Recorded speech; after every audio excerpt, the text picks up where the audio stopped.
types of legal researches, the types of legal articles that we write or legal documents that we write. In tomorrow's session, we'll be discussing about the three very important topics. The first one is plagiarism, the second is citations, and the third one is, and probably for which most of you would have joined, that is regarding writing a legal article. So before I begin with the presentation and it gets very monotonous, can someone tell me what do you understand by legal research, and what why do we do legal research, or for that matter any research? What is the purpose of research and what do you understand by the term research? You can just type it in the chat box, or you can turn on your mics and speak anything that you're comfortable with.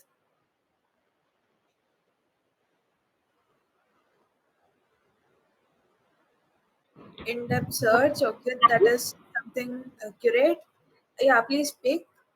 Ma'am, legal research is basically a detailed search on a particular topic or case, and so that we can give our own unique solution to that problem towards the end of the research. That's the purpose of it. Yeah, right. So in research, basically, we have a question of law or of any topic for that matter. Just research if you are talking about. We take a question, we delve into the intricacies of those question, and then we come up with an solution and conclusion to our research question, or as we say, hypothesis, what we call it. And then we give a conclusion at the end of a paper. So let's begin the session. Just tell me once my presentation is visible.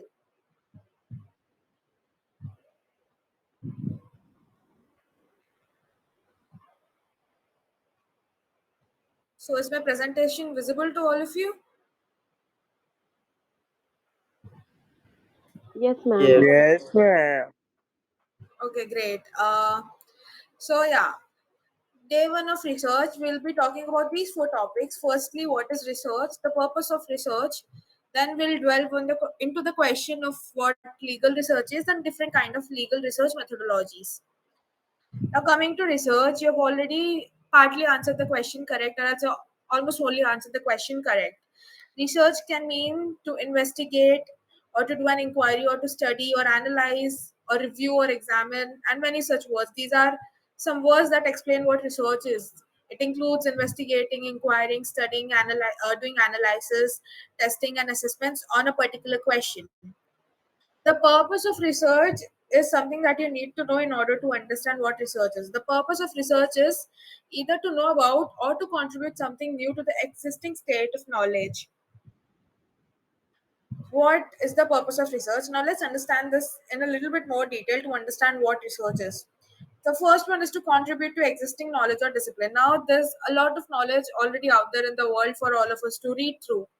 However, research is done for the basic purpose of finding something new, or finding something that is not already known to people, or if it is already known, then to explain it in detail. Now, for example, we take law. Research can give us new set of perspectives for looking at things. For example, historical events are continuously revised and reviewed on the basis of research. Now we see many law commissions report who, time and again suggest various amendments, suggest various changes that are needed to be that are needed in our present current. Okay, just give me a moment. Okay, I believe there's a network issue. I'm really sorry. Please let me know if you all ever face an issue. Just turn on your mics and speak, because you won't be able to see the chat box. Yeah, so as we were saying, to contribute to existing knowledge or discipline. Now, we all know about the Law Commission reports. We have seen various committees that are formed to suggest things, who suggest changes and amendments that are needed to be put forward in the present already existing laws. So, a basic purpose of research is to contribute something new, because as we all know, law is a dynamic. It is the second slide. Yeah, just give me a moment. I'll just restart. Just let me share my screen again.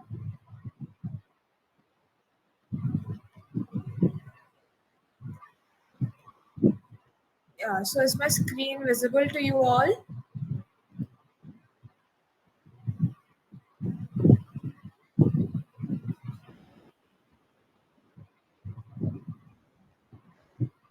Is my screen visible? Can someone tell me? Yes, Yes, ma'am. ma'am. Yeah. So this was the one such purpose of research is to either know about something or to contribute something new in the existing state of knowledge that we already have. Now, while we study of the purpose of research, the first purpose that I can tell you of is that to contribute to the existing discipline, to contribute something new to the existing knowledge that is already available to all of us. Now, many a times, as I was already talking about Law Commission's report, there are many things that are many amendments that are brought in the already existing law because the Law Commission suggested. What the Law Commission does, it analyzes the topic in depth and goes to the intricacies of the topic to understand what changes are needed as per the present society and as per the present scenario of the Indian society. That what they do also falls under the category of research. Then to inform policy making, for example, of crime, housing, education, etc. Now, research, when we do, it also informs policy questions. For example, research can address socio-economic issues, say, for example, education as to how it can give a direction to ensure the growth of nation, or what how to avoid food wastage. These are some very general issues. I'm not talking just of legal research as of now. So let's see, there are many socio-economic issues in our country. There are many issues that could be solved if there's proper education, if there's some changes brought about in the society. Now these kind of research inform these the research that we do, it informs policy making, which ultimately reflects in our law and the decision making done by the legislator. Then to address a specific issue or question, for example, the substance abuse in campuses. Now, research findings are also used to answer a specific issue at hand. Say, for example, we have an issue that there's a lot of drug abuse or substance abuse going on in college campuses. Now, either you or your college or anyone who has been assigned the task can do a research and find out what is the basic purpose of it, and you can address the issue and come up with solutions regarding the same. It stemmed from the concern that conventional research were not having much impact, and thereby we needed something new and something that could diagnose a specific issue or a question and come up with solution. So purpose of research basically are three things: that is to contribute to the knowledge that we already have, then to inform policy making, and then to address a specific issue or a question. Coming to legal research. So, can anyone, if you tell me what do you understand by legal research? Yeah, research is something that we all know of, but what do you understand by legal research? Can anyone tell me?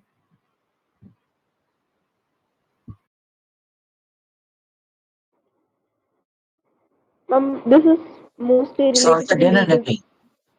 So, delving more. Whatever this was. Anyways, let's continue. So, can Excuse me, anyone ma'am. tell me uh, what legal research is? Excuse me, ma'am. Yeah. One announcement from Legal Vidya. Like we are trying to identify that who has shared this link with any other person. If we found, as this video is already going live on YouTube, then a severe action will be taken against those person. So kindly ensure that if any of your friend is doing such act, then ask them don't to do that, as their face has already been revealed in the cameras, and severe action will be taken. Okay. So I believe we should continue. When if you've has already answered what legal research is, yeah, it is true. Legal research is more concentrated about legal issues, legal topics, and the problems that we as a society face. Now, let's continue again with what legal research is. Yeah, it helps find the root cause of a particular problem as well. All of you are right. Now, coming to legal research, what it is. The first question is what legal research is.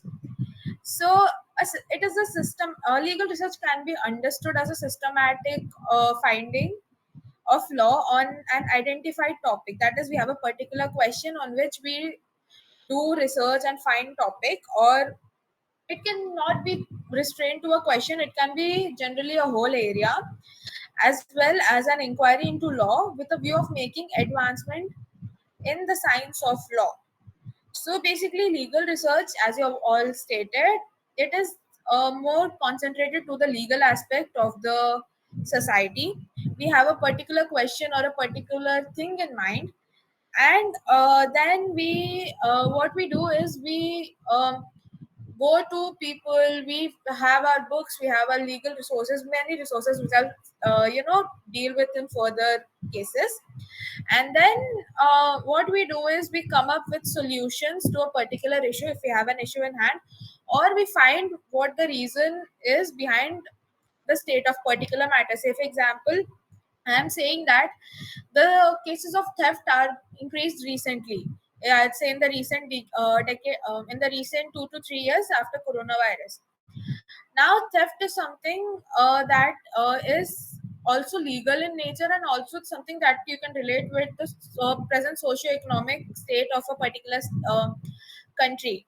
So, in that particular case, what my question is related to theft.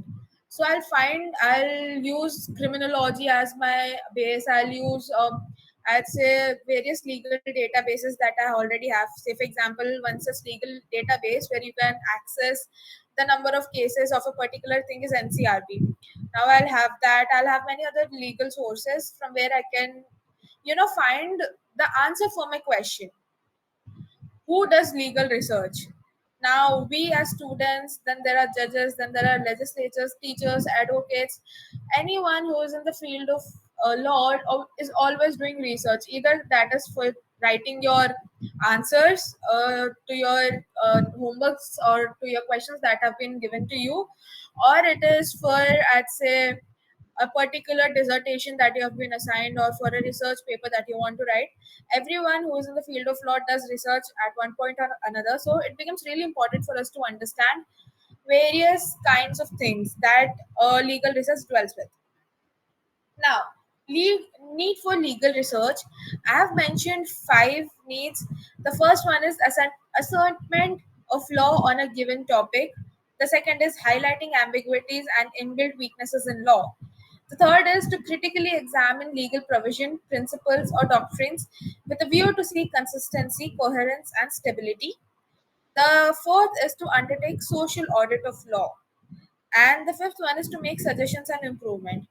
Now, one of the most important, I'd say, as need for legal research is always to make suggestion and improvement.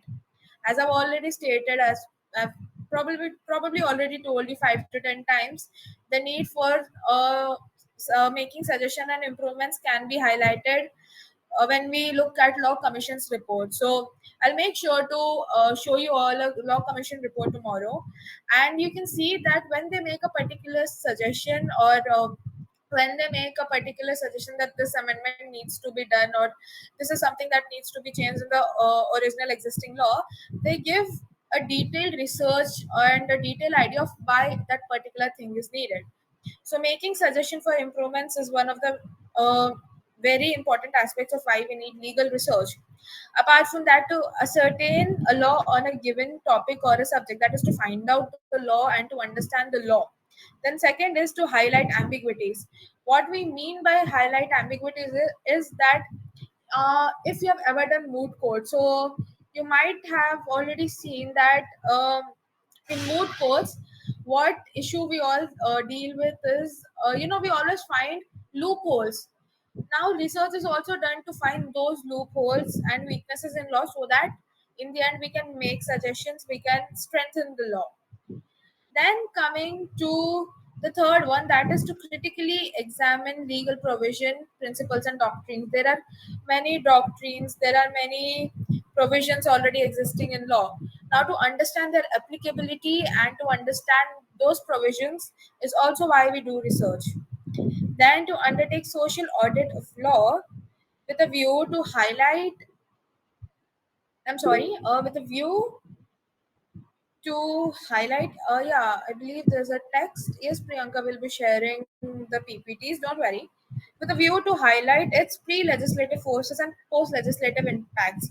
So basically, what we mean by social audit is when you study on a particular subject of law, you always read the history of why a particular thing is enacted. Then you see the present scenario of what happened after its enactment. So whenever a law is enacted, there's a reason. There's always a reason, and the legislature always gives a reasoning for why they're enacting the particular said law.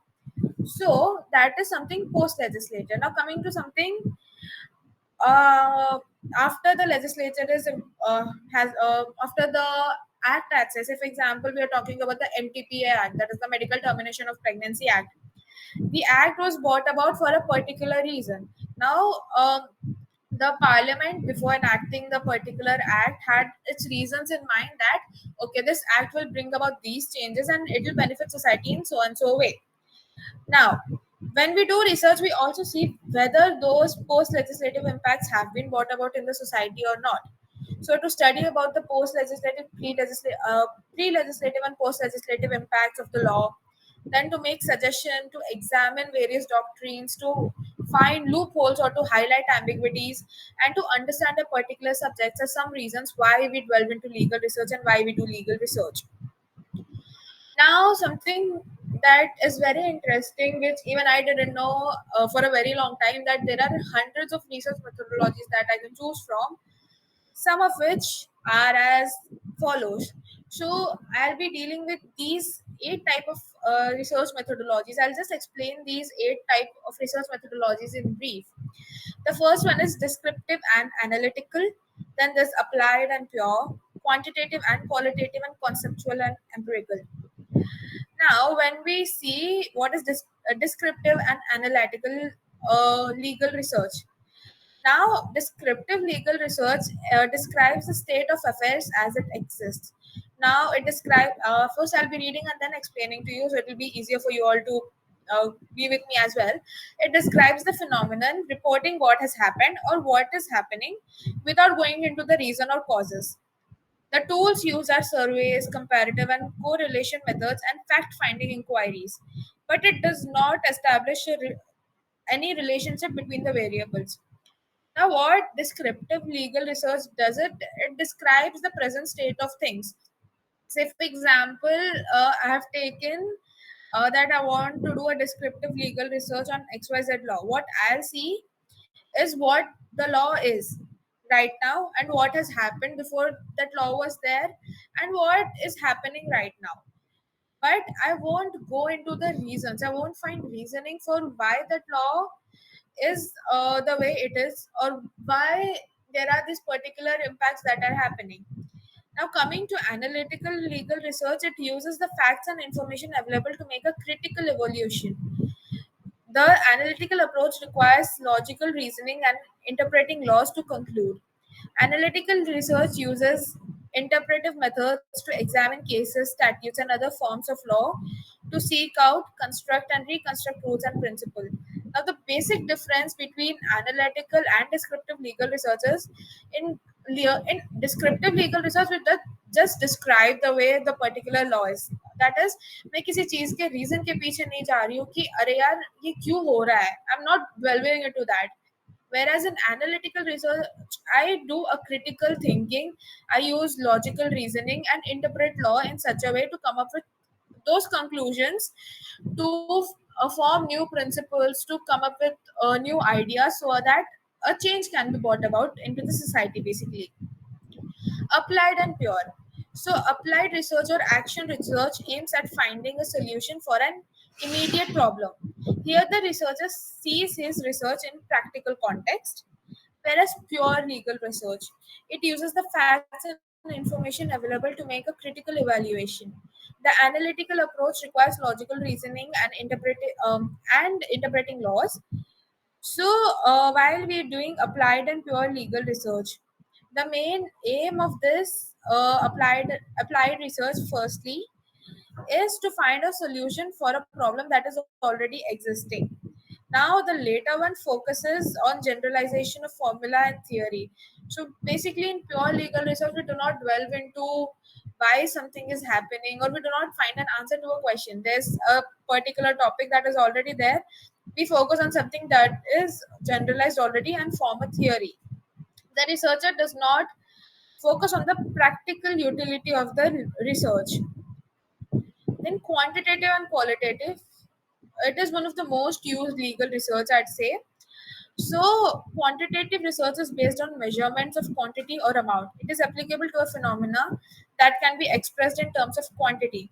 It is systematic scientific investigation of quantitative properties of a phenomena and its interrelation. So in this is generally the object of quantitative research is to develop and employ mathematical methods, theories, and hypotheses pertaining to a phenomena under inquiry, whereas qualitative legal research is, on the other hand, is concerned with qualitative phenomena that is relating to quality of the particular state of matters. For example, when a researcher is interested in investigating the reasons for or motive behind a certain human behavior, then or the way humans react, or the way, even I'd say, why we do certain things the way we do it, in all such particular questions, which brings about, you know uh, a thought provoking idea in your mind, we apply qualitative legal research. Quantitative is uh, basically more of that is, we are more focused on the mathematical aspect and mathematical models and hypotheses pertaining to a phenomenon under inquiry. Whereas qualitative, in qualitative, we have a phenomena. We are going to find out reasons. We basically deal with not just one but various aspects of a particular thing.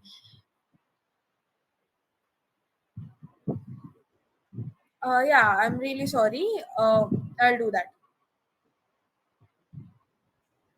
So, basically, in qualitative legal research, we have various things that are the various knowledges that we already know. Say, I'm dealing with the question of why humans react the particular way they do with XYZ in relation to XYZ thing.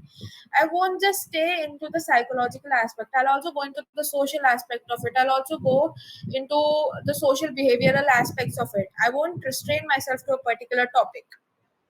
The conceptual and empirical legal research. Conceptual research is related to something abstract or some abstract ideas or theories that you have in your mind. It is generally used by philosophers and thinkers to develop new concepts and to reinterpret the already existing one. So you already have an existing idea. Say, for example, we already have an existing idea of doctrine of indoor management.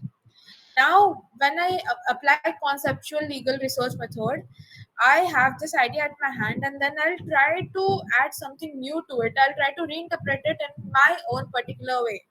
Many a times, say, there's a particular definition, say, of, I'd say, international law. There are hundreds of definition of international law because hundreds of philosophers and jurists have used their interpretation to already existing interpretation. That is why we have so many various kinds of you know definitions on just one particular topic. That is the reason why we apply conceptual legal research. Now, coming to empirical, in empirical legal research, it is necessary to get facts firsthand at the source. In such a research, the researcher must first provide himself with a working hypothesis or guess as to the probable result. Then he works to get enough facts, that is, data in a particular case, to prove or disprove his hypothesis. So, in empirical legal research, we first find out certain facts and then we make a hypothesis, or I'd say a theory or a question that we have which we want to answer. Then what we do is we work our way through various topics related to it and around it, gather information, and we either disprove or prove our particular hypothesis. Now, other kinds of legal research, and this is something that we apply as lawyers and as advocates in our lives, are doctrinal, non-doctrinal, and conceptual. So the first one is the doctrinal legal research. So, doctrinal legal research, it employs the question of what is the law on a particular issue. Now, here we are not concerned with its impact on society. The basic difference between doctrinal and non-doctrinal legal research, which we'll read next, is that the gap it bridges between the society and law. Now, in doctrinal legal research, we are concerned with finding what the law is, then analyzing it and coming up with logical reasoning behind it. Therefore, it immensely contributes to the continuity, consistency, and certainty of law. Now, what we do while we doctrinal legal research is also known as library based legal research or armchair based legal research, because you do not employ surveys or questionnaires in this particular kind of legal research. You already have, say for example, 10 books on arbitration, you have various journals, you have already available research. What you do is you just use the already existing research, that is the books that have been written, the journals that we have. You all that particular research you use to come up with a logical reasoning behind your question. Whereas non-doctrinal legal research, it is also known as social legal research. The main reason is that it bridges the gap between law and society. Now it is a research that employs various methods. Say for example, while I'm Excuse doing me, a non-doctrinal legal, yeah, can you please go a little slow as people are having issue in catching your speed? I'm so sorry. Okay, so I'll begin with something that I believe that you all should know and not miss out on. So there are three kinds of legal research methodologies that we very much need to understand. The first is doctrinal, the second is non-doctrinal, and the third is comparative. So, coming to doctrinal legal research. Doctrinal legal research is also known as an armchair based legal research or a library legal research method.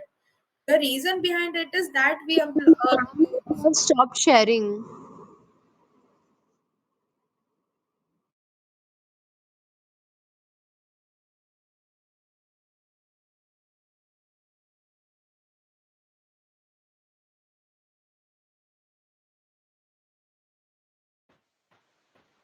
Uh, Hello, am I audible? Yes, ma'am, you're audible, but the screen is not being shared. Just a minute, let me reshare my screen. Okay, so well, before I reshare my screen, I'm so sorry. First of all, I believe I'm going very fast. So there are three kinds of legal research that we are talking about. So let me ask from you all. I've already shared something about it. Have you ever heard about doctrinal and non-doctrinal legal research? Any one of you, or do you have an idea of what this is? No idea, ma'am. Okay. Anyone else? Any idea?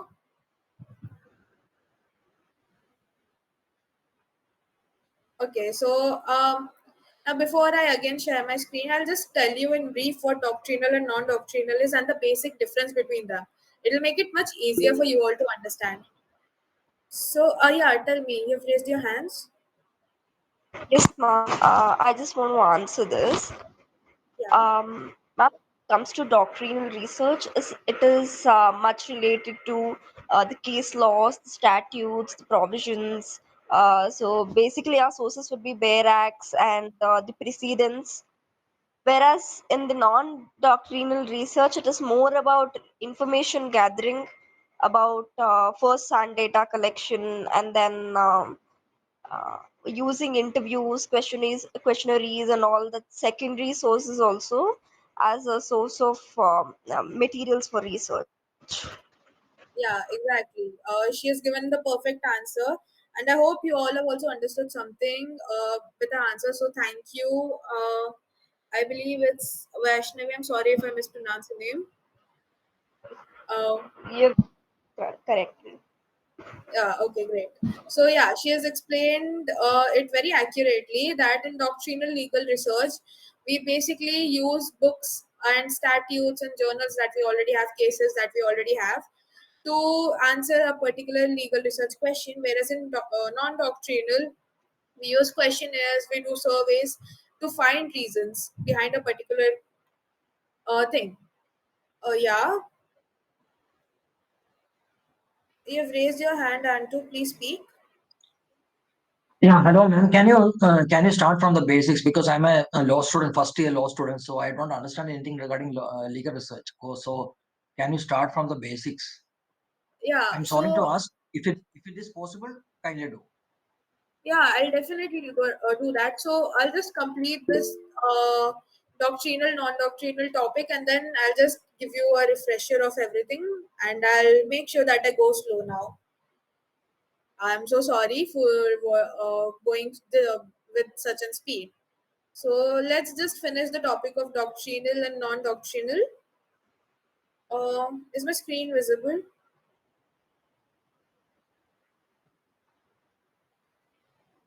Is my screen visible to you all? No, madam. No, Yes, now ma'am. it's visible. Okay, okay, great. So, as Vaishnavi has already told, that in doctrinal legal research, we basically have, a particular question in hand, and for that, what we do is we have our already existing resources. Now, if you go to your library, you'll have various books written by various authors. You'll have AIRs, you'll have SCCs, you'll have various other law journals. Apart from that, you'll have bare acts. Now, while you're doing doctrinal legal research, this is something that most of us do in our life as law students. So we apply this kind of legal research to come up with an answer to a particular question in hand. It is known as a library based armchair legal research because all you have to do is go to your library, find out relevant material, and then write your article or do your research based on that. Whereas when we come to non-doctrinal legal research is also known as social legal research. The main reason why it is known as social legal research is because we relate law with many other subjects. There are humanities, there's psychology, there's sociology, there's human behavioral sciences. There are many other subjects in the field, right? So what we do in non-doctrinal legal research is we relate law with other doctrines as well. So, say for example, I want to relate of the reason how unemployment is relating to an increase in crime. So I have to apply the social aspect, I have to apply the economic aspect, and I have to apply the criminology. I have also to apply the human behavioral sciences and also the law. So, for example, in this just one particular question, I have five disciplines that I'm using. So, what we do in non doctrinal legal researches or social legal researches, we have a question in hand. What we do is we go out in the field, we ask people questions and come up with solutions. Say, as Vaishnav has already stated, we use questionnaires, we do surveys, and many a times we also share questionnaires with colleges, people, just to have an idea of how a particular law, say for example, is impacting people. Then we come to comparative legal research. Have anyone of you ever heard of the term comparative legal research and what it means? Any idea? Yeah, please speak.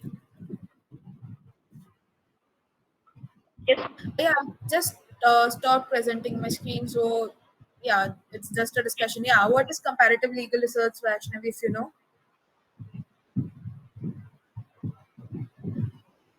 I'm sorry you're not audible.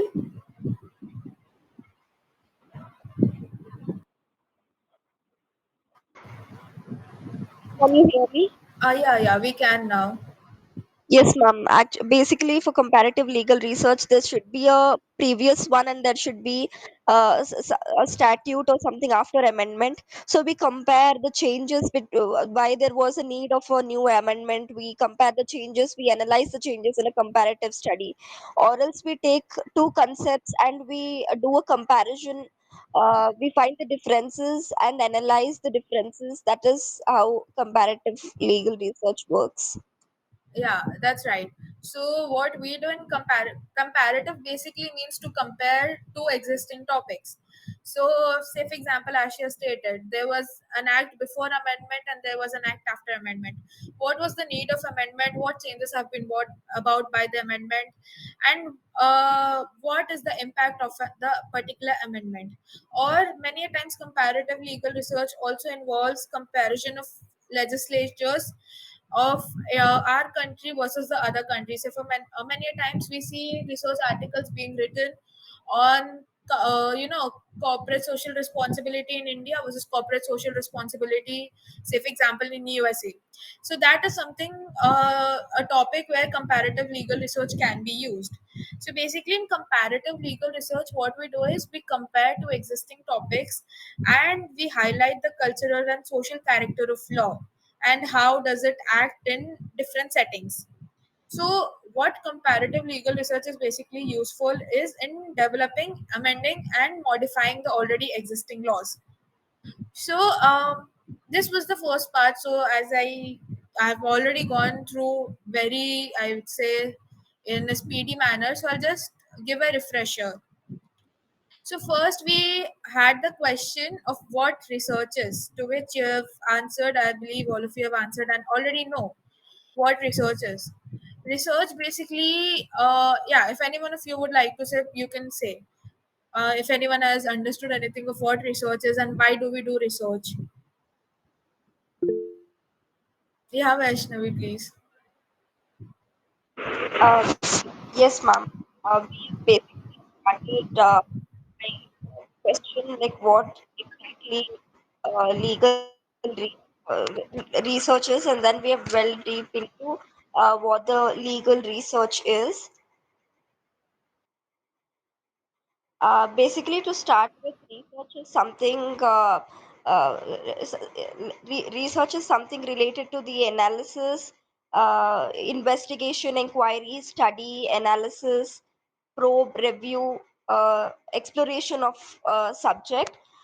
Then we have gone to legal research, wherein it is we identify a legal topic and we of the given area, not just a particular topic.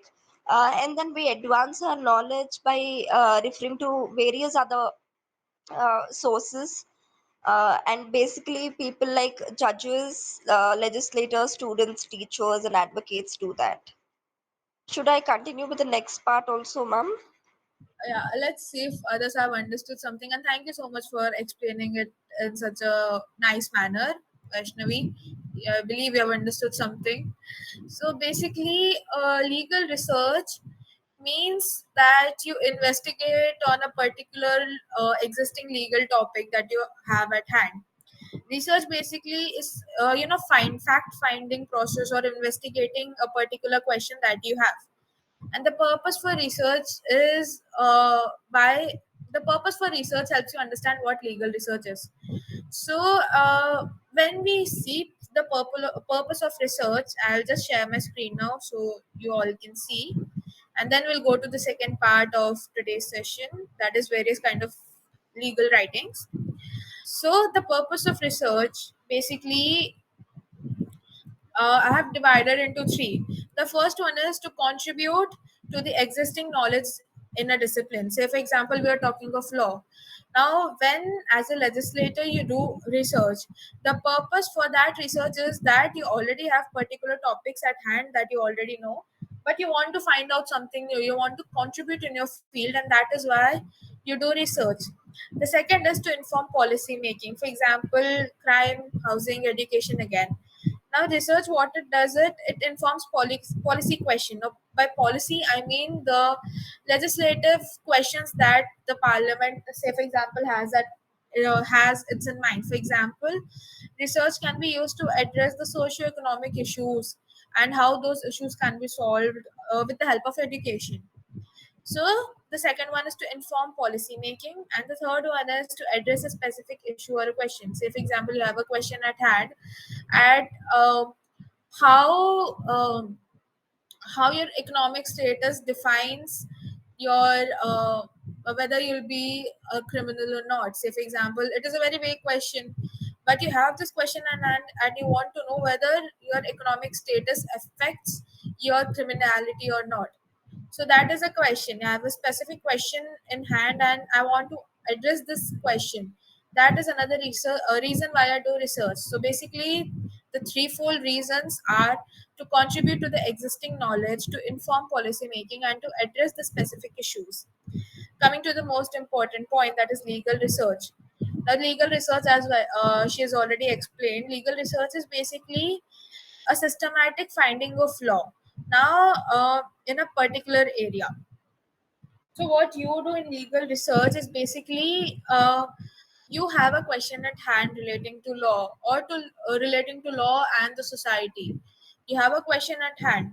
What you will do in legal research is you apply your legal knowledge, you apply the already existing legal knowledge and doctrines and cases and everything and precedents, obviously, to come up with solutions, to come up with reasons of why a law is the particular way it is.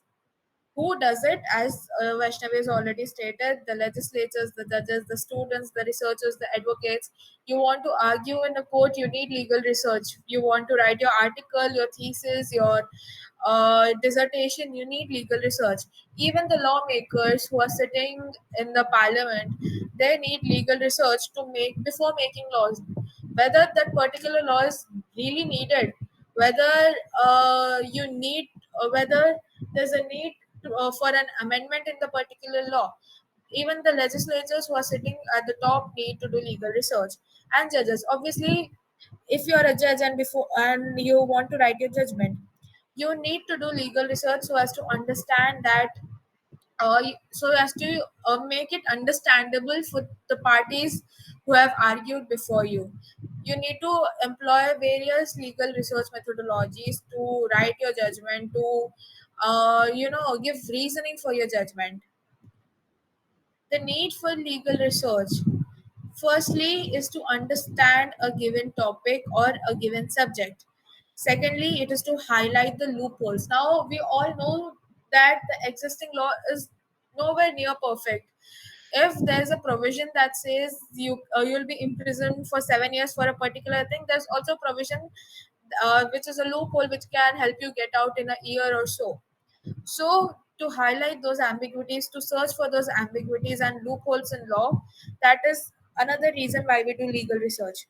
Apart from that, to examine legal provisions, principles, and doctrines. Now, if you study law in depth, you know there are various doctrines. There's doctrine of eclipse, there's doctrine of window management, there's doctrine in every other subject that you study. So, to examine those doctrines and principles and their use in the present scenario, how they have been employed by the judiciary in various judgments that they have pronounced, what is their relevance in the particular time. To address all these questions is why you do legal research. Apart from that, to undertake social audit of law. Now, what I mean by social audit of law is now before any legislation is passed or any law is passed, the parliament always gives a reasoning for why they're passing that law. So, what we do is we see that reasoning, then we have a look at the existing law, and then we see whether after the particular law was passed, whether there have been any changes, has the situation in the society become better, or are there any more needs of amendment, to see the pre-legislative and post-legislative impact of a particular law, then to make suggestion and improvement. Obviously, that will always be a reason for why we do legal research. So to make suggestion and improvements and to develop law, because law we know is a dynamic subject, it's always changing. You cannot make a static law and just sit there, because the society keeps changing, and so do the needs of people, and so does the law. So to keep up with the society, to keep up with the present cases. If example, a few years back there were hardly one or two cases that would ever come of cyber fraud. However, today, every day there might be hundreds of cases that are being registered relating to cyber crimes. So there's a need of stringent cyber laws now, and the parliament obviously is implementing various new laws to help society cope up with these particular issues. So to make suggestion and improvement is another reason of why we need legal research. Coming to various legal methodologies, we have descriptive and analytical, we have applied and pure. We have quantitative, qualitative, and conceptual and empirical. Now, empirical is somewhat similar to the ones that we will read in the other slides. So, first delving into descriptive and analytical legal research. So, what I mean by descriptive is it describes the state of affairs as it exists. Now, we do not go into the question of why something has happened or what some or we do not go into the past, or we do not see the present impact of a particular question or a particular thing that we are dealing with. We just describe the thing as it is. We do not go into the reasoning behind something. Whereas in analytical, we do a critical evaluation on particular topic. We interpret, we use interpretive methods such as we examine cases, we have statutes, we have other forms of law to seek out. We construct and deconstruct law and principles so that we can come up with a solution. Then applied research or action research, as we say, it aims at finding a solution for an immediate problem. Here, the researcher sees his research in a practical context. However, when we go to pure legal research, now it focuses on generalization and formulation of a theory. What we do in pure legal research is we broaden our horizon of a particular field of investigation. Say, for example, I have chosen the topic of rape. What I'll do if I'm using pure legal research is I'll just broaden the horizon of rape. I'll just broaden the horizon of what comes under it, and I'll broaden my thinking and my knowledge on the particular topic. We do not focus on the practical utility of the research when it comes to pure legal research. Quantitative. Now, what we mean by quantity basically, we use the term quantity to describe the amount of things that we have. So quantitative legal research can be understood in that way. What we do in quantitative legal research is we express our basically our result in a numerical form. We use mathematical models, we use mathematics theories and hypotheses to come up with solution and investigate a scientific problem. And whereas we come to qualitative legal research aims at garnishing views and opinions to give outcome. It relies on reasons behind a particular behavioral aspect. What we do in qualitative legal research is we use human behavior as our basis. Say, for example, I'm taking human behavior uh, as our topic. So what we do is uh, we find the quality behind a particular phenomena. Now, for example, as you can see, if you're able to, for example, when a researcher is interested in investigating the reasons for or motive behind certain human behavior, say why people think or do certain things, or in investigating their attitude towards or towards or opinions about a particular subject or institution, say adultery or judiciary, his research becomes qualitative. So, for example, if we want to find out the reasons behind a particular thing, then we apply qualitative legal research method. Similarly, there's conceptual and empirical. The basic difference between the basic notion of conceptual research is that we have a broad idea in our mind. We use that idea to develop new concepts, or we come up with new ideas to the existing ones. So, empirical legal research, on the other hand, relies on experience or observations alone, often without due regard to system or theory. In empirical legal research, what we do is we use data and we come up with conclusions that can be used. So, empirical legal research is also known as an experimental legal research. Now, those were a few types of legal research, but what we generally apply in law is doctrinal, non doctrinal, and comparative. Now, doctrinal legal research, as we have stated, it is basically doing legal research in your library at your comfort at home. Why I say this is because you already have the research done with you. You just use the existing data to draw up your ideas and write your research paper. You already have the Ma'am, existing. Hello, can you yeah, go a little slow? yeah. So, what I mean by doctrinal legal research is that you already have certain existing ideas in your mind, and you already have certain theory. Sorry, you already have a certain question that you want to answer. Say, for example, I want to see about the amendment of the MTPA Act. That is my question. Now, when I see about the when I want to write about the MTPA, that is the Medical Termination of Pregnancy Act, I have a vast amount of research that has already been done. There's the Law Commission's report. There's various case precedents that are already available. There are various books written by various authors who have already done a fair share of research while they're writing their books. So what I do in doctrinal legal research is I just have my questions. If example amendments, impact of the amendments in MTPA Act, I have that question. I have the reports, I have the cases, I have the research done by various jurists and who have written their books already. I use all these three materials, and I have the Bear Act as well. So I use all these three or four materials that I've gathered that I can, go in my law library and collect. I can just go there, I'll just take them, and then I'll write my research paper based on that information. That is doctrinal legal research method. In doctrinal legal research method, we are not concerned behind finding the reason for a particular thing.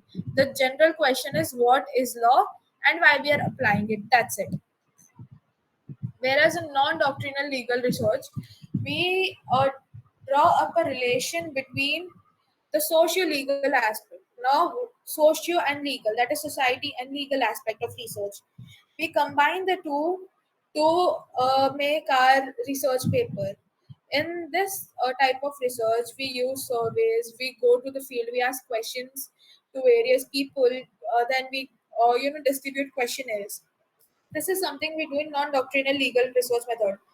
Say, for example, there's the CAA. Now, I want to know the impact of CAA on the society. What I'll do is I'll go to the society, I'll ask them their views, their perspective, and how it has impacted them. Whether it has had no impact on them, or whether there's a specific community that is being impacted, or whether there's not much of a change that has been brought about. Whatever the case may be. Now, people will give me various kinds of answers. What I'll do is I'll collect all those answers, form a form my whole research paper based on those questions and based on those answers that I've received from the society as well. Then coming to comparative. The word comparative basically means to compare. What we do in comparative legal research is basically we compare two laws. Now it can either be a law of India with a foreign country, or it can be amendment. Say for example, there was an amendment brought about in 2016 in a particular act, and there's an amendment that is being brought about in 2023, and there was the old act without amendment as well. Now I have these three things. I'll compare the provision of these three things to find out the reason of why there was a need of amendment, whether there has been any significant impact since the amendment, or whether there is a need for bringing about more change in the particular subject matter.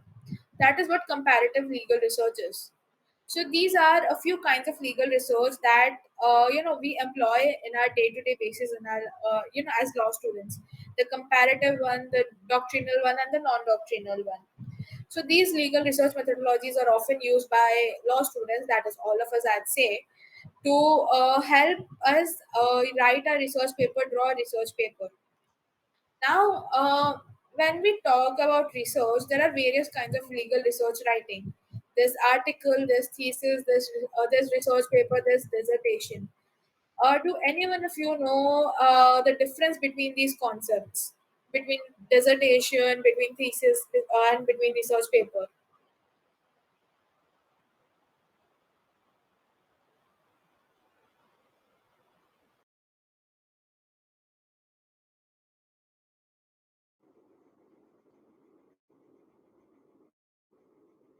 Ma'am, Am can I you repeat audible? the question? Yeah. Do you have an idea of what is the difference between research paper, a dissertation, and a thesis? Shall I? Yeah, please. Basically, research paper is something very much related to academics, And also, like, anyone can write a research paper, for the purposes and the needs which we have already discussed, whereas dissertation is to obtain a PhD degree or anything of that sort, whereas thesis is something which we write in our master's level. I think that is also too academic, but research paper is something wherein anyone can write, and the purpose is to uh, dwell deep into the legal aspects or any other aspect. Yeah, that's pretty accurate. Yeah, about Priyanka, will be doing that in tomorrow's session. And anyone else who has an idea of the difference between research paper and dissertation and thesis, what is the different? What is the difference between the three of them? Ma'am, and to add upon, I think dissertation is a very huge document which should be presenting, whereas research paper might not be a very lengthy one. Yeah. The basic difference that most of us know comes from the fact of the length of the resource that we do and how long we write. Dissertations are very long.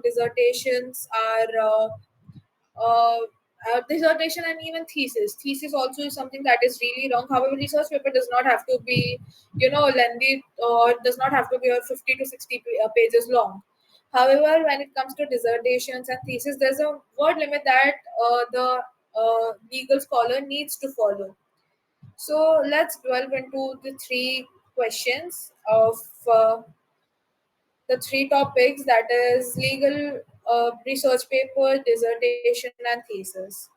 So, what thesis is? I hope my slide is visible to you all. Is my slide visible? Yes, ma'am. Okay, great. The word thesis basically has been originated from Greek language, and it means to put forth something. It is a document containing the research and findings that students submit to get professional qualification. That is, we all do, and it has to be argumentative, which possesses a debatable point with which people can either agree or disagree.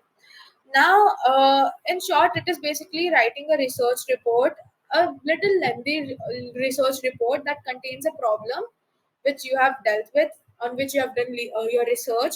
See, for example, I'd say the rise of increase in false cases, domestic violence cases. This is my question. Misuse of Section 498A. This is the question. This is very debatable. Because people will say that some people might say that this law needs to be repealed because there's more misuse of it than use. Others will say no, this law needs to be there. However, there needs to be some amendment or some changes to punish the ones who are filing false reports. Or there might be someone who might say no, the existing law is good and there's no need to change on it. Now we have three debate points. We have three argumentative points. What you do in research is basically you argue upon your point of view and you create a whole research paper in a structured way according to that. And by the end, by when you reach conclusion, you will either the reader will either agree to you or he'll disagree with you.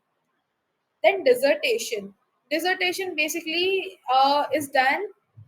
It is a structured research work that you do to obtain your PhD degree, basically. And the scholars have to demonstrate their findings with logical arguments as to answer to the proposition chosen by them. Say, for example, I have chosen the topic of media and laws. So I've chosen specifically related to Article 19 and its impact on the media.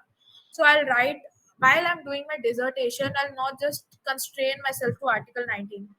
There'll be various things that I'll read upon. Now, those various things will include, guys, give me a moment, please. I'll just come back in a minute. I'm sorry for the delay.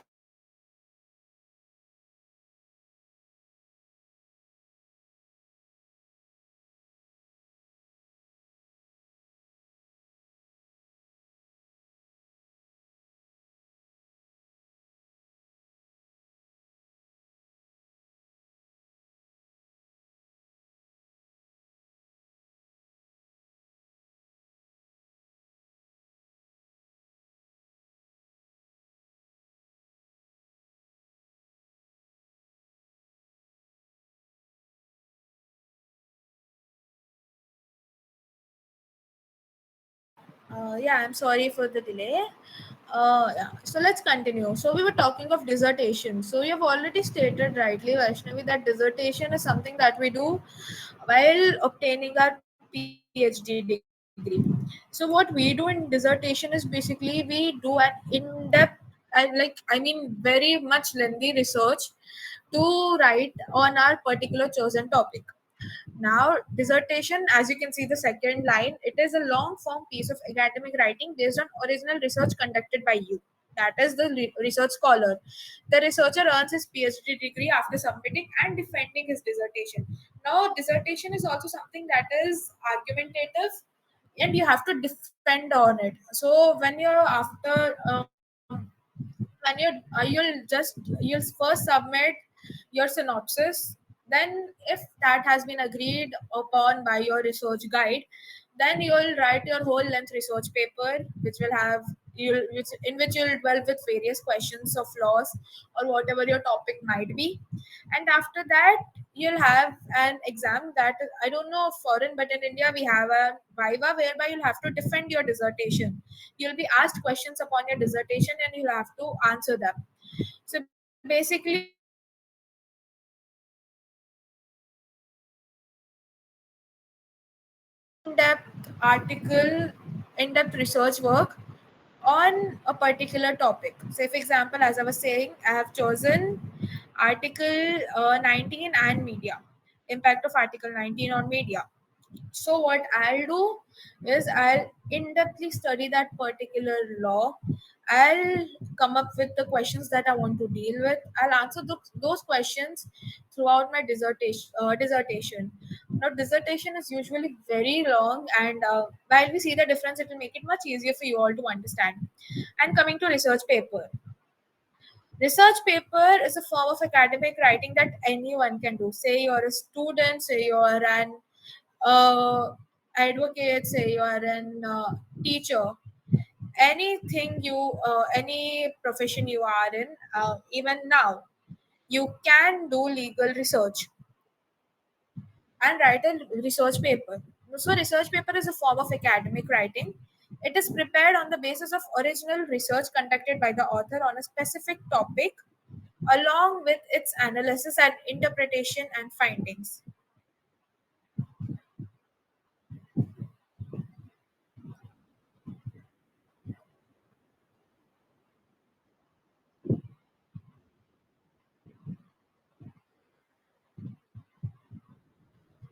A research paper is written and published report containing the results of scientific research or a review of published specific papers. So basically, the difference between the three, as she's already highlighted, basically a thesis, as you can see, the thesis is something, a document containing a legal research that you'll do, and it is argumentative in nature. It poses a debatable point. So, say for example, there's a debatable topic. You can either choose to speak for it or against it. Now, if you're choosing for to speak for a particular topic, you write your article in such a way that uh, it is completely in favor of the topic. Say, for example, I have chosen the topic that there's an amendment needed in 498A because there's a lot of misuse of the particular section of IPC. So I've chosen this topic, say for example. Now I believe that there needs to be a change, and so I'll write for that particular topic. My arguments and my research paper will be made in such a way that I speak for it. If I chose to speak against it, then I'll write it in such a way that my research paper will scream that no, there does not need to be a change in the existing law. Now, in general, what happens when you read your when someone else reads your thesis is that he either agrees to your point of view or he disagrees to your point of view. That is what thesis is. Dissertation is something that is done while you're obtaining your PhD, that is doctorate in philosophy. Now, if you're someone who wants to do and obtain a PhD degree, even you'll have to write a dissertation. First, you'll have to submit your synopsis to a guide. In that synopsis, you'll have your research methodology, what you'll be using, then you'll have the hypothesis. Hypothesis basically is the questions that you'll be answering by writing your research paper, and then you'll have a brief introduction. So basically, that is something you'll submit to your research guide. After once your guide is happy with your synopsis, he'll agree to it, and then you'll start writing your dissertation. Dissertation is a really long research paper. I'd say you can say it in that way, and it is common when you want to obtain your PhD degrees. So while you're a PhD scholar, you write your dissertation. It is a long form piece of academic writing based on original research conducted by you. Now, while you're writing a dissertation, you do not just restrain yourself to a particular topic. You uh, you do not just say, for example, I'm taking again media and laws. I do not just restrain myself to what media is or what the law regarding media is.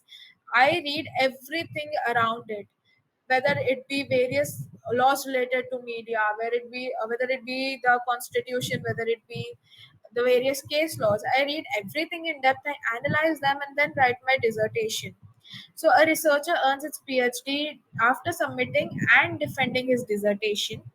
It includes all information about the original research or expanded research or a new or existing topic. So basically, while you're doing your dissertation, while you're writing your dissertation, you do not have to come up with new ideas always. It can be an existing topic and you write your ideas on that. There does not need to be a newer topic that you come up with. Already existing ideas are there. You just elaborate them and write on that. That is what dissertation is. And research paper, on the other hand, as we've already discussed, research paper is an academic writing whereby the author, that is, I'd say for you, say you're writing a research paper, you choose a topic, you analyze the problems that comes with it and interpret the laws regarding it and write a conclusion.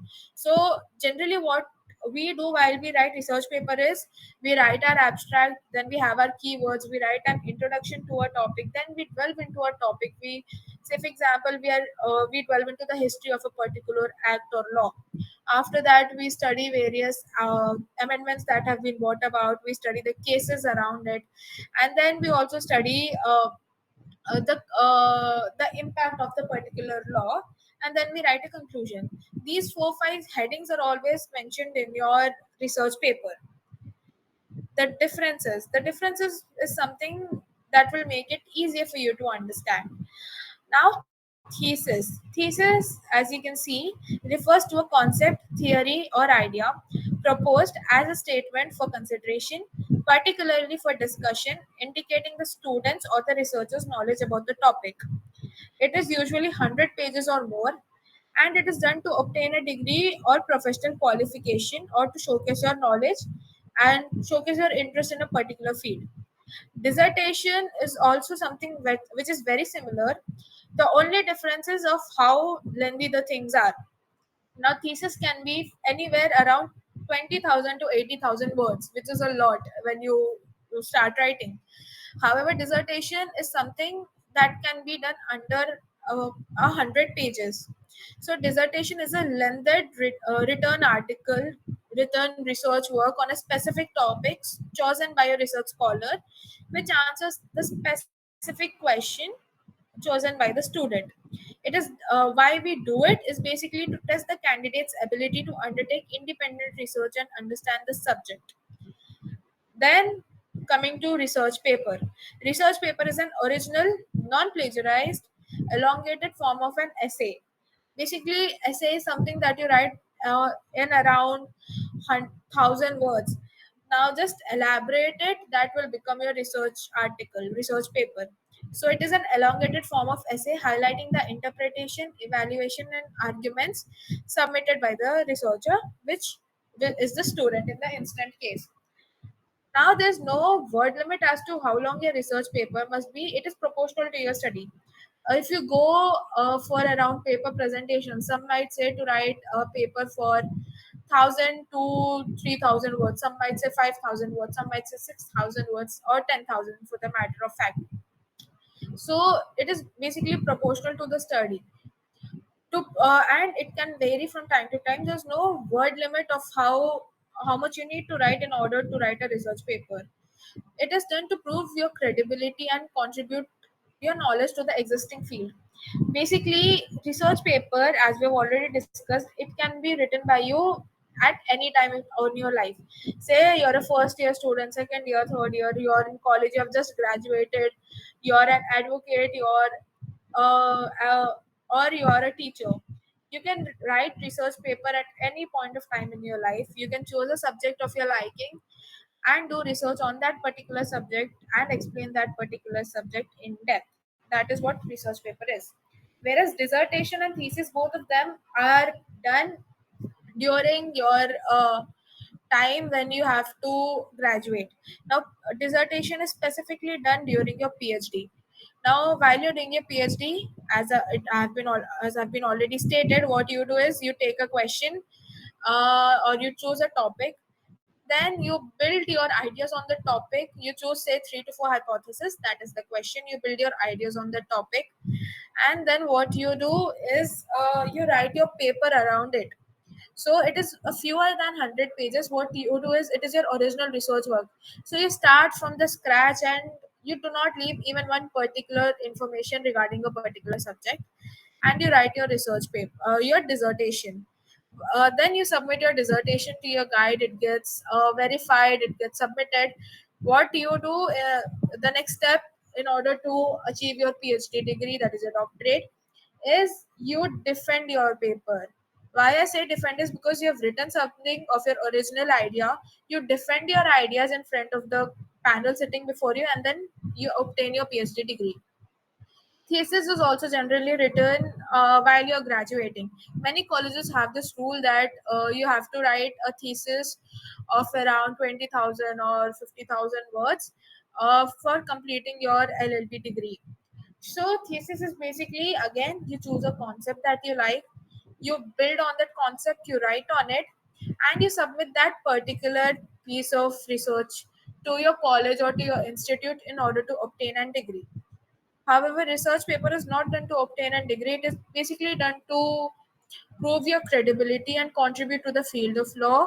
If you're interested in something, you do research and you contribute to the field of law, while as the other two, that is the thesis and dissertation, are done to obtain a degree. Dissertation specifically is done to obtain your degree in a PhD, that is your your doctorate degree. The only difference between thesis and dissertation is how long they are. Now, dissertation, many a times it goes more than 100 pages as well, but it is usually somewhere around 100 pages, and thesis is something that is much longer than that. It can be 100 pages or more, or it can even be lesser than that. That is something depending upon the researcher, and depending on what you have been prescribed that you need to do. So this was basically a general idea of a few things that I wanted to share with you today. So tomorrow we'll have a refresher whereby again I'll just explain the topic of legal research, the kinds of legal research, and the differences between the dissertation, thesis, and research paper to you all in depth, so it will be much easier for you to understand.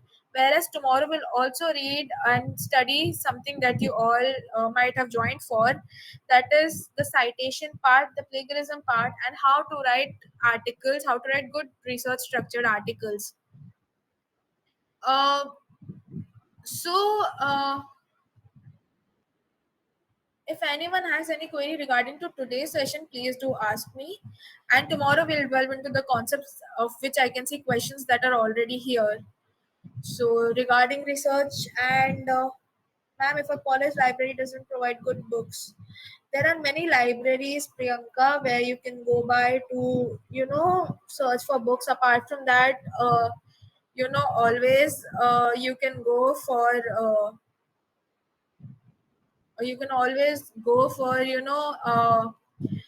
what I'd say, you can always ask your friends, your teachers. There are various websites, I'd say. Many a times we also employ, websites that are credible. I'm saying not just any normal website, but we also use credible websites from which you can do your research. There's not just one thing, but there are many various sources of legal research. You have books, you have cases, you have journals, you have websites that are, I'm talking just about the credible websites. And if you find it difficult finding cases in your college, you have SCC, you have Supreme Court's official website whereby you can visit them.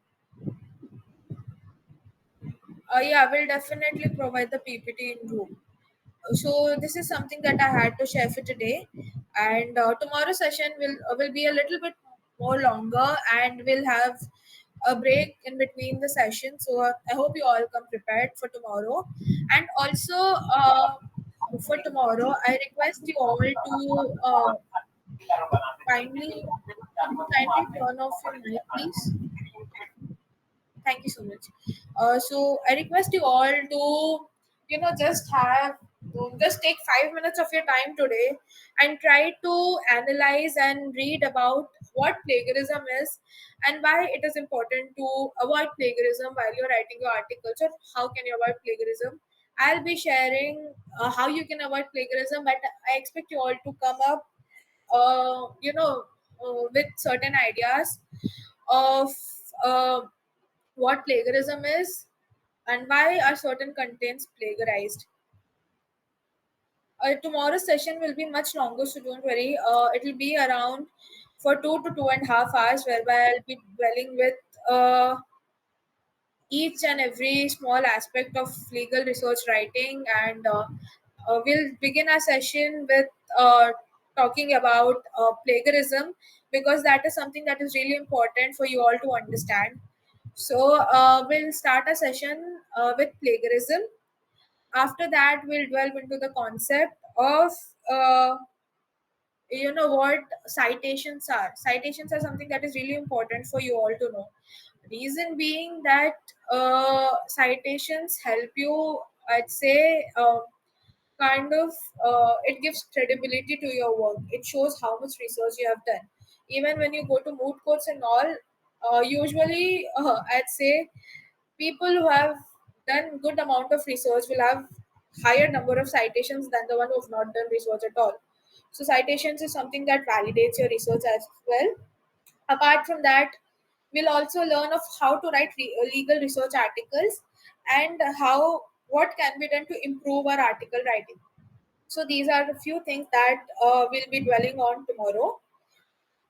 And I believe there's a feedback form. So please kindly fill the feedback form. It will be much easier for me to understand of what I must change for tomorrow's session. Apart from that, also, if possible, coordinators, please, add a section in the feedback form whereby the students write their semester. So it will be much easier for me to understand in what language and what pace I should go. So that is it from my side for today. Today we have studied of legal research. We have studied of various kind of research methodologies. We have also studied the kinds of legal